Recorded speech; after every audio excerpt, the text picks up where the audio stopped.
Konnichiwa, and welcome to episode 42 of That Time I Got Arrested. Have you missed me? I took a little break. We're on a break. No, I'm just kidding. We're not on a break, but I took a little break, a little mental health break, a little comedy break, a little podcast break, I'm back in Chicago for the first time and I'm getting my fucking life together break. What did I do with that time? Not a whole lot. What is time anyways? A construct that isn't real, and we're all experiencing everything at once. No, I'm serious though. So the podcast is changing, and it's sort of under construction right now in a good way. So what's changing with the podcast is all good and positive things. But I do have to tell you that basically the intro is a lie, and all the stuff that I said that this show wasn't, it now is. So I've heard all of the feedback from everyone who cares, who's listening, who wants to tell me what they like and what they don't like. And what I think people like is... You can leave that in. I think what you like is the closeness, is the feeling like we're friends, and the intimacy that I'm creating by telling you all of my secrets. So with that in mind, I guess what I have to tell you now is that, yeah, I am going to tell you about how I jumped off a 5-story building and died and came back funny. Really making your work cut out for you. I'm leaving.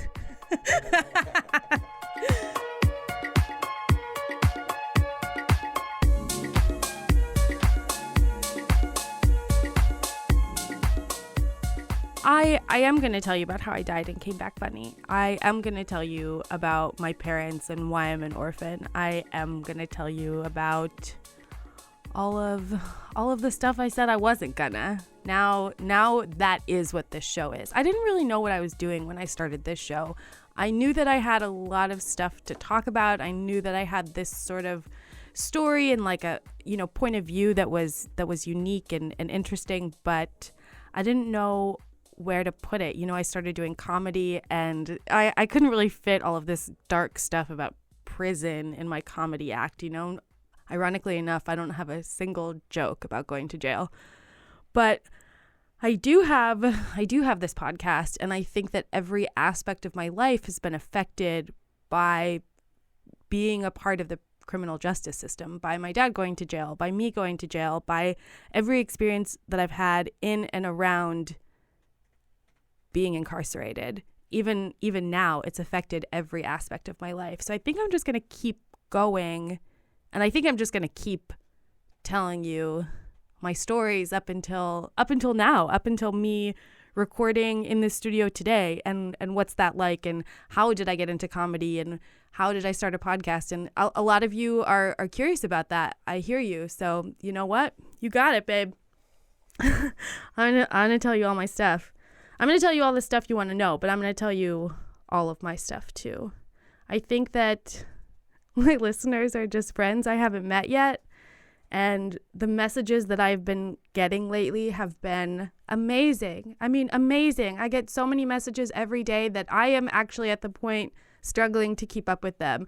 Like, if I'm fucked up and tired and not really wanting to like give you my heart in a full response back on a long Instagram message, like, oh man, I feel that, and I do come back, and I am going to respond to everyone always, forever. I don't even care if that's like a crazy thing to say. I mean that. I feel like, yeah, I mean that. But I've been getting a lot of messages lately, and I've had some cool stuff happen that I'm gonna share with you real quick. A little like IRL check-in. So I went to String Cheese a couple of days ago, and I went for 3 nights in a row in Chicago, and I met this girl who asked me not to use her real name, but I will tell you all the circumstances surrounding our meeting. But she found the podcast on her way to Halloween. She posted on her Facebook that she was looking for podcast recommendations, and then someone put this one, and her husband listened to the first 12 episodes on their drive down to Swanee in Florida. And she messaged me about halfway through, just telling me like, I think she said something like, I love you and I hate you. She hadn't gotten that far yet. So I understand why she said that. But I was really touched by it, and we started chatting and talking, and then eventually she ended up coming to Chicago to go to the cheese shows, and we met. And I bought her a drink, and she gave me some free Molly, and we danced and we hung out, and we even hung out the next day, and we're friends now, like legitimately friends now. And I think that that's so cool, because the best part about meeting her was I was kind of meeting someone who was exactly the same as me. We had so much in common. We had so much of the same perspective. And the best thing that I heard from her that I really felt, and I didn't realize until I heard it from someone else, someone like you, is that there isn't really anyone out there doing this. There isn't like a girl out there who's like me, openly saying, hey, I do a bunch of drugs. I like to get fucked up. Getting arrested might be a problem that I have, but that doesn't really define me as a person. And also, aren't all these laws fucked up? And shouldn't they be different?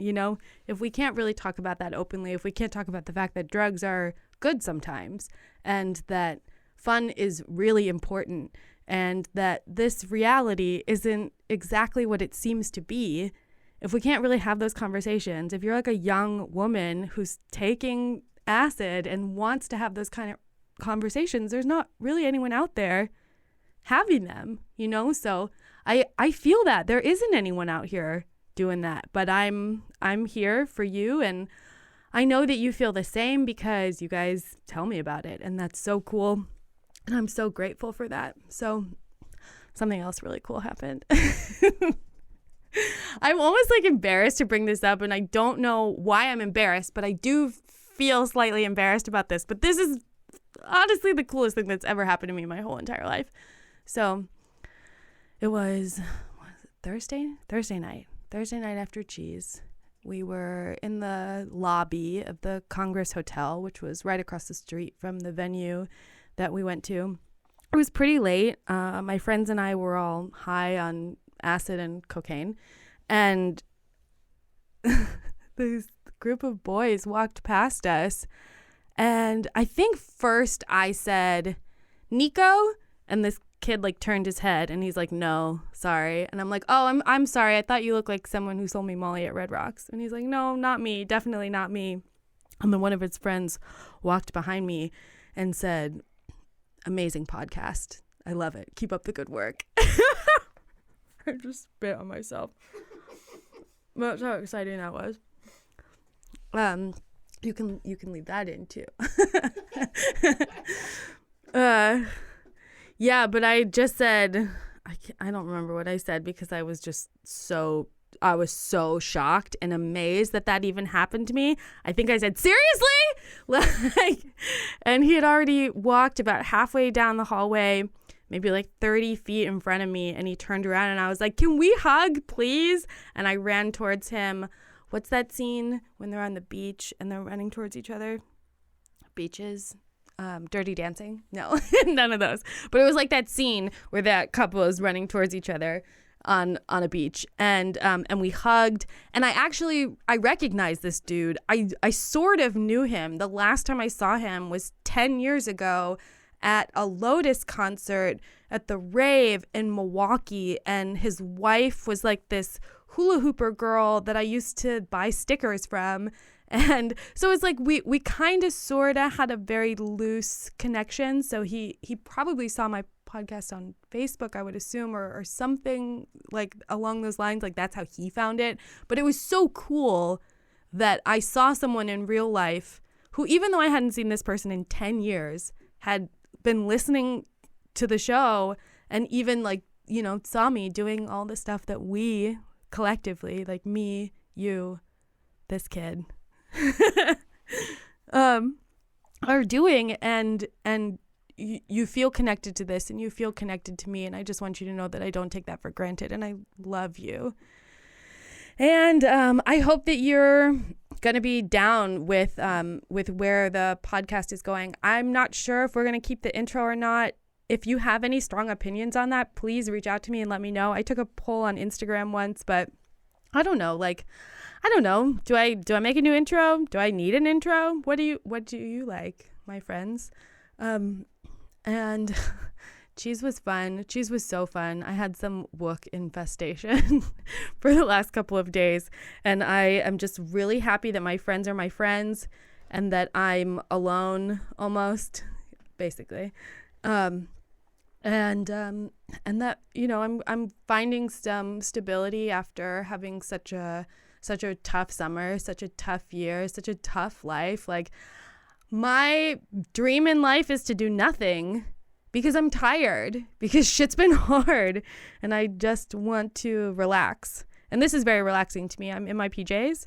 I'm sitting around some people that I really like, and I feel fine and good. And I do not take that for granted. So I've been doing comedy again, and it's hard. And I have a new best friend, and her name is Lex, and she's awesome. And I have a lot of problems with my relationships, and I really want to hear more from you guys. I want you to reach out to me and tell me as much as I'm telling you, because I do feel like that's the best part of being able to connect with you. When I was hanging out with this girl, this magical little woodland fairy from Halloween, she was kind of like one step ahead of me the whole time. Like, I would drop really innocuous things, like in our conversation, something like, oh yeah, I grew up in California, and she'd be like, I know. It was so funny. Like, I want to feel that way about you guys, all the stuff you know about me. I love when people write me messages about their stories. And if you would be interested in a whole episode of me like reading your stories or telling your stories, then I think I'm going to do that with Fantasy Tour in particular and that thread. But I also think just anyone who has a story that they want to contribute to this show, I want to hear from you. And please write a review on iTunes, because it really helps us get by and get up there, get into other people's faces. So this episode is about Japan, and this is about when I got out of rehab and then had a brief break before I immediately got thrust into a work situation that was pretty much the opposite of what I'm doing now. And it was awful, and it was very taxing, and it was time consuming and kind of intense, but you'll see.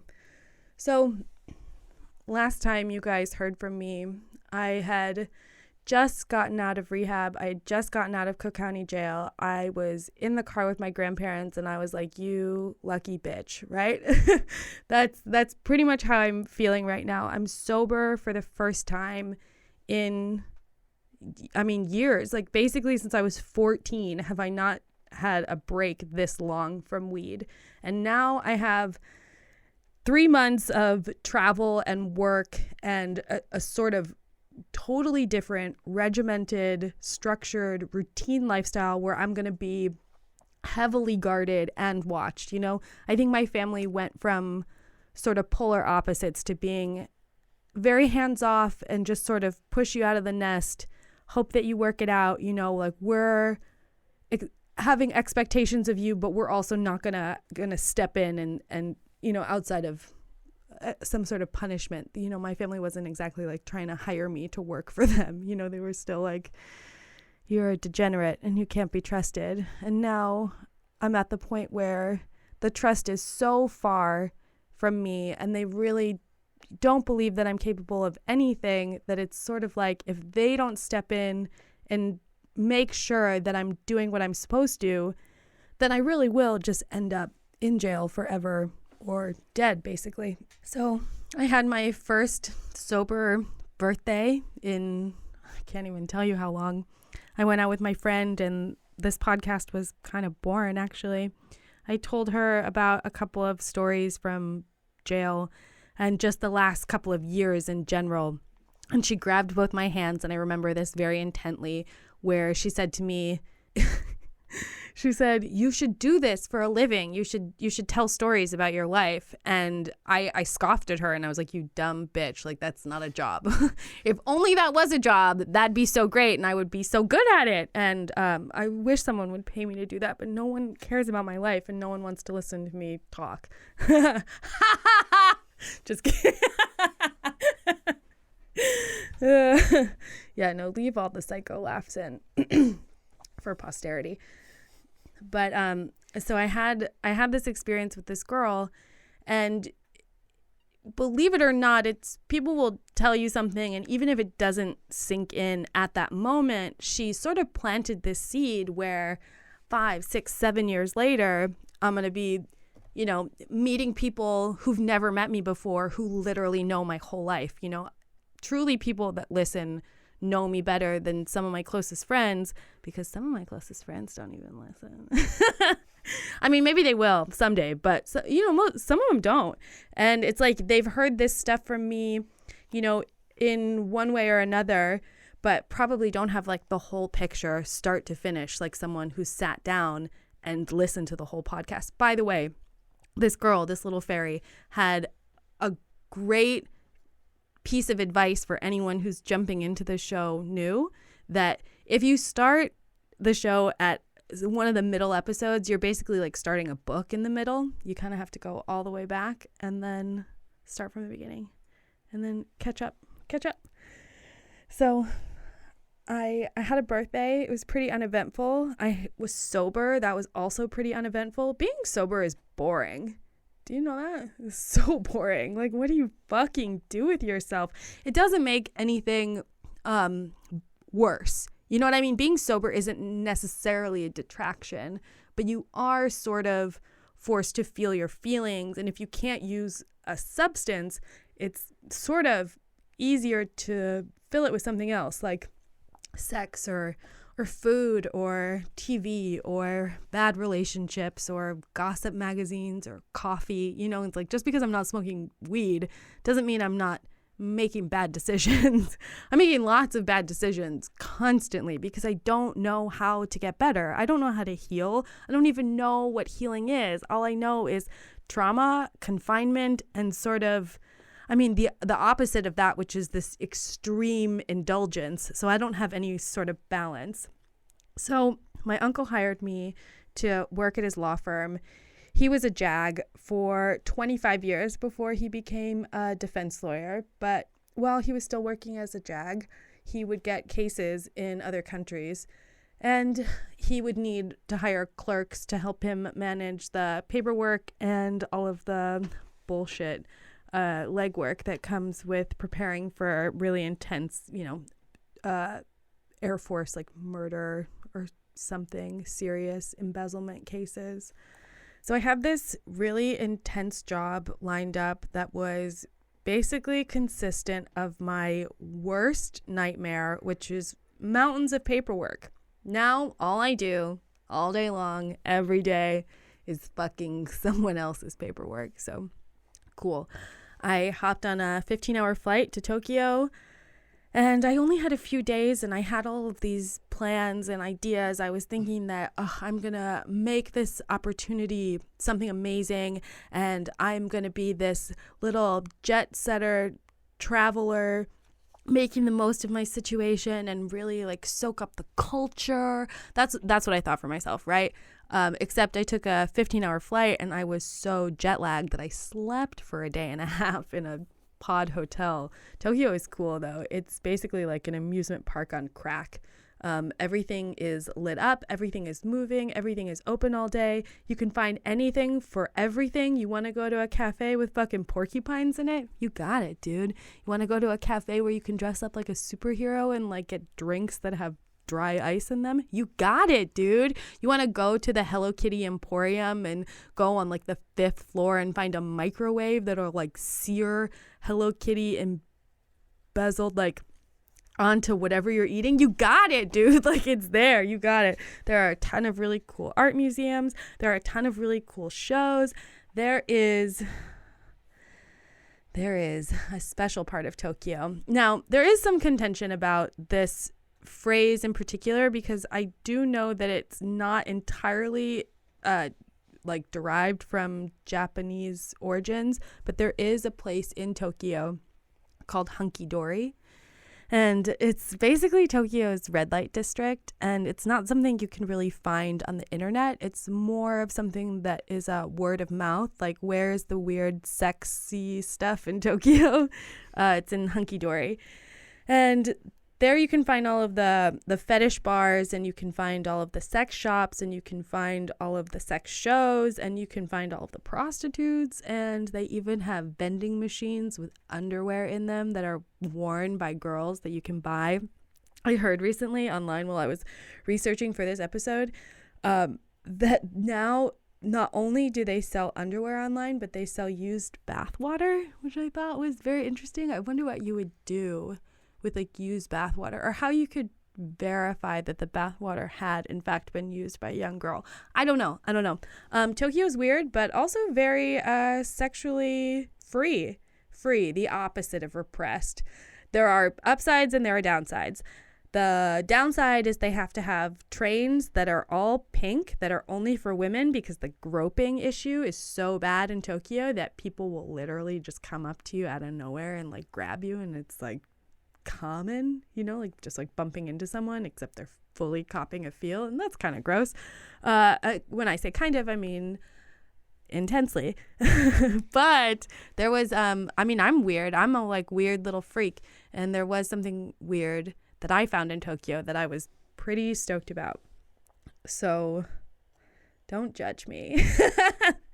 Don't make me feel weird about this. No one write me a message about how this is gross and weird, because I don't want to talk about it, because this is my thing. And if you don't like it, that just means it's not for you.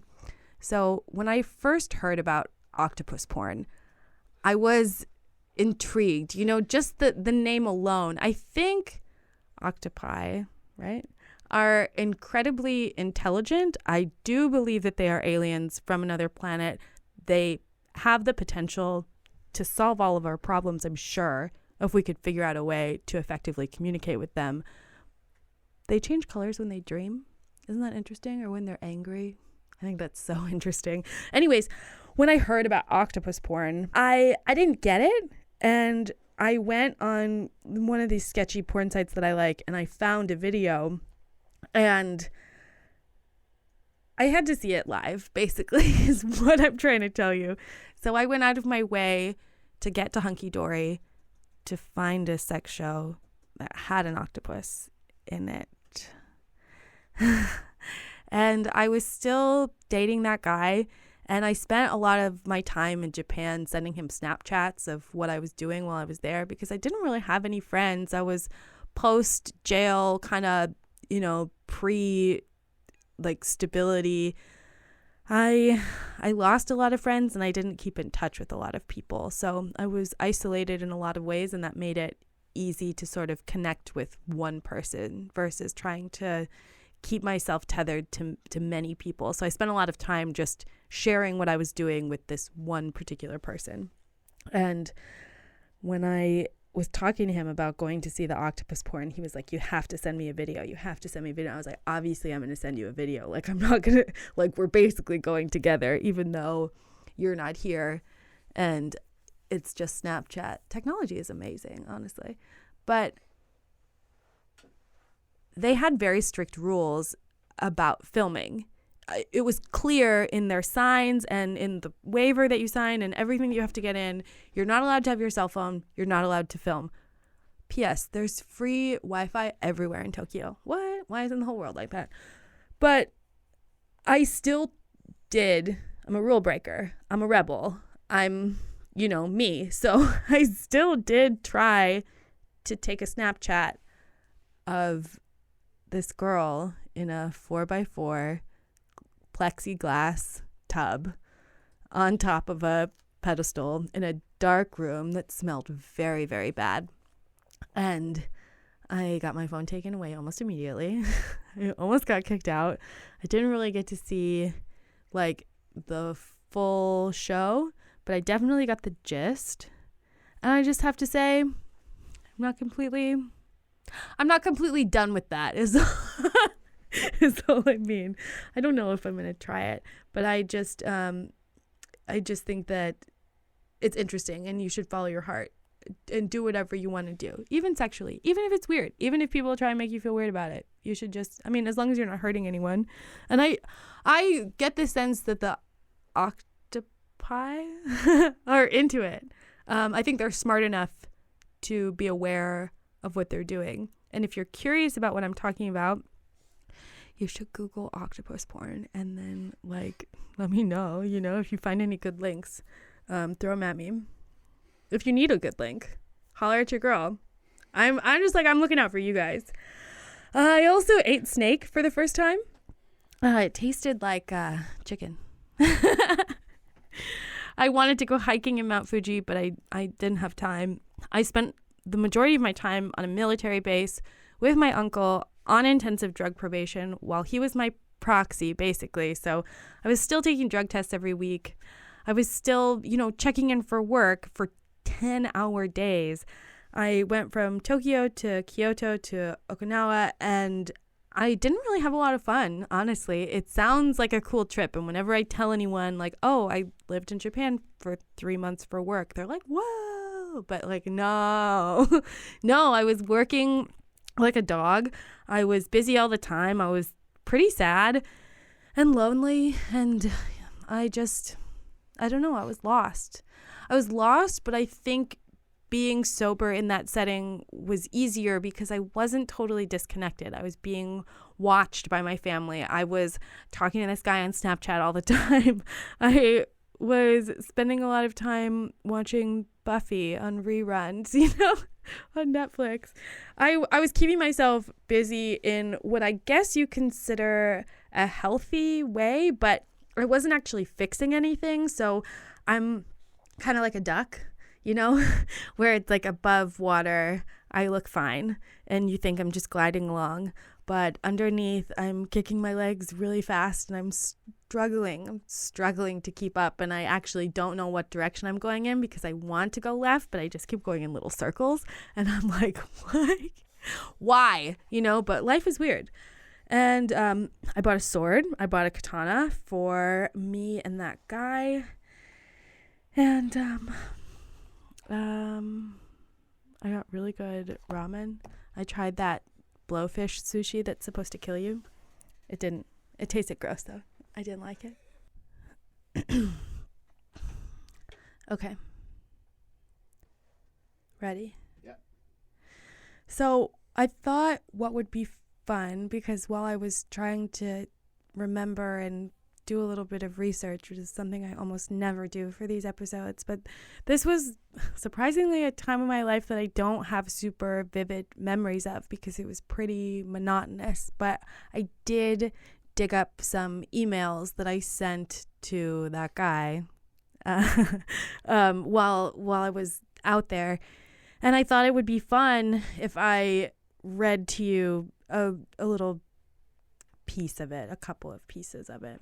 I think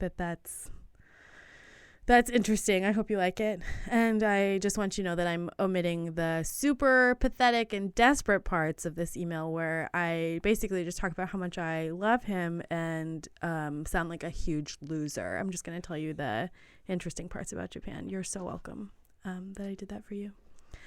So, little did I know that logistics coordinator is quite literally a 24-hour-a-day job. The majority of my day is spent on the phone, receiving, carrying out, and confirming sometimes complicated instructions. Every piece of my day involves some sort of multitasking skill I've yet to hone. In addition to that, my recent foray into time travel demands that all of my tasks take place in a day in advance. Oh yeah, because I was in Japan. I usually begin work about 5 or 6 p.m. and continue well on into the next afternoon. I live for short, punctuated naps that occur around 12 and 3 p.m. This is, without a doubt, the strangest and most difficult schedule I've ever kept. In the last 7 weeks, I've been back and forth between Nagasaki and Osaka 3 separate times, and I've gone up to Tokyo twice. I haven't had any time for any exciting adventures yet, and I'm usually weary and interested in cuddling in Games of Thrones more than anything else. My hair has gotten longer, and I've been making a ton of brave food choices I'd know you'd be proud of. So far, my new favorite thing to eat is rattlesnake. Breaded, fried, served with onions and sage. It tastes like a sinewy, half-starved chicken, and I love it. The Japanese sex culture is so exaggerated and devoid of repression and free of oppression that it mimics this sort of manic state. Here, prepubescent girls sell their worn underwear to middle-aged men as a routine practice to bankroll their Hello Kitty paraphernalia, I assume. At first, I was super intrigued by the bold and hyperbolic sexual nature, but that quickly wore off. Turning sex into this kitschy amusement park style experience totally eliminates that sly, provocative element, which you know is my favorite part. Watching a girl in a clear plexiglass tub get fucked by an octopus isn't as much fun as it sounds, as weird of a thing to do as you imagine it would be. I visited a garden today that was made entirely out of origami, a paper Eden, if you will. Every inch of it was stunning, delicate, and impossibly intricate. I put my thousands of cranes to shame. I could see the patience and beauty behind every fold. It reminded me of you in this talk we had a long time ago when we first started dating, up on that mountain. We were discussing devotion, specifically referring to your mother's devotion to her religion and how beautiful you thought it was to dedicate that much of yourself to anything. I could see the same kind of devotion between every fold in that garden, and it made me miss you. Blech, barf. Ugh. Gross. I hate myself. Ugh, do you guys ever read old emails you send and hate yourself? Just me? Okay. It also made me wonder about my own life and what kind of things I wanted to dedicate myself to and my life to other than you. Oh my God. Ugh. This email is really long and stupid. I made friends with a Buddhist monk named Layli. She is beautiful with a shaved head to mark her devotion, something I deeply admire. She exhibits this otherworldly calm and unfaltering compassion and optimism that is hyper familiar, a Japanese version of myself, pre-Asheville and all the mistakes I made that made my soul turn black. She reminds me, oh God, I really hate myself when I reread my own writing to ex-boyfriends. Spending time with her forces me to see how much I've changed for the worse, to see how bitter and callous I've become. I don't enjoy that version of myself. And I realize that the way I want to see the world versus how much I actually view it has so much more to do with my opinion of myself and where my worth is derived from, as opposed to my own interpretations of my surroundings. I want to change that about myself while balancing my loss of naivete and foolishness I constantly succumb to. I am by no means weak, but on several occasions I've allowed myself to fall into that role, and the consequences are always dire. So it's like I know what's going on, right? But I don't actually. I'm still not there yet. It's like I have a blueprint for who I want to be and what I want out of life before I can even begin construction on that person. I have to chart maps through all of my weaknesses and insecurities and find solid land on which to break ground. I can't believe I fucking write like this to anyone. This is so sad. I am equal parts architect and topographer. One day we will meet again. Ultimately, what I would like to do, and it is going to take me some time still, it is going to take a little bit of stepping in and out of my comfort zone and really finding a good balance between giving you everything and making it entertaining. But I would like to be more honest, more raw, more open, more exploratory of what this podcast can really be. And I want, to have you in it with me. So thank you for making it this far. And yeah, that's it.